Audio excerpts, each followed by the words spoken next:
Hi, Dick Rochfort aboard 172 Mike Alpha, Avidyne equipped Meridian. And as you can see, we've got some NexRad. We're holding at Snaky, lakefront, New Orleans area. Our intention was to go to lakefront. And now there's a large cell between us and lakefront, so we've decided to hold at Snaky. Is what it looks November 2 like. Mike Alpha, just for planning purposes, that the area of heavy precipitation that is north of the lakefront airport appears to be intensifying. Altitude 1,000 it's now about to go. 7 miles in diameter for the heaviest portion of it, and doesn't appear to be moving a whole lot other than growing. Okay, so we'll hold at Snaky. We'll let you know, but it's we're moving faster, so we can deal with it. Roger that. Just let me know if you need something. Thank you. Okay, so we're holding at Snaky because we can't get to lakefront. We've already made the decision that we'd like to go to Baton Rouge, and that the escape to that would be out to the northwest, out this way. Baton Rouge is right there. Baton Rouge is IFR right now, but we have the technology. We're rich guys. We have WAS. All right, so now the question Altitude is, 200 to go. what's Garmin going to do when we get to the hold? And the answer is, I don't know. And now I do know, because I'm looking at it. Crossing Snaky, it's going to turn outbound. And we just saw the right turn there. Yeah. And in fact, it's making the right turn. Now, next question is, what will it do after we cross again inbound? The answer is it will stay in the hold. We know this because Altitude.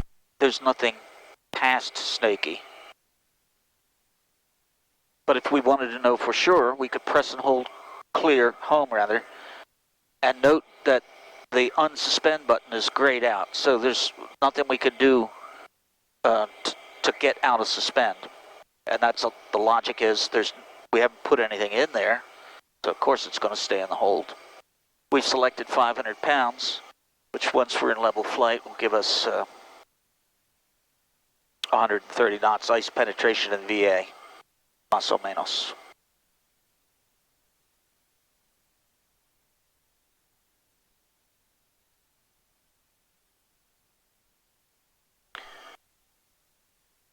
We've agreed to do a turn or two in the hold, and we'll advise. The exercise then is to stay with the radar, and as we make the turns, paint the radar. We don't need 80 miles, probably don't even need 40. So 20 gives us better resolution, and as we turn clockwise from north to south, roll out eastbound and the outbound leg of the hold, this is what we got. If you're curious about what those blobs are, we can cover them with the bearing pointer, switch to vertical profile, and note any asymmetry. And while there is some, there's very little asymmetry. And sure enough, looking out the window, I'm pretty sure that the Mark III eyeballs, I have interocular lenses, so they're Mark III eyeballs now. Prove my point. Go back to the map, and here on the Avidyne, we can display NexRad on the map. We can display radar. Can't display both at the same time. It's Canadian radar. There we go. Let's go back to radar.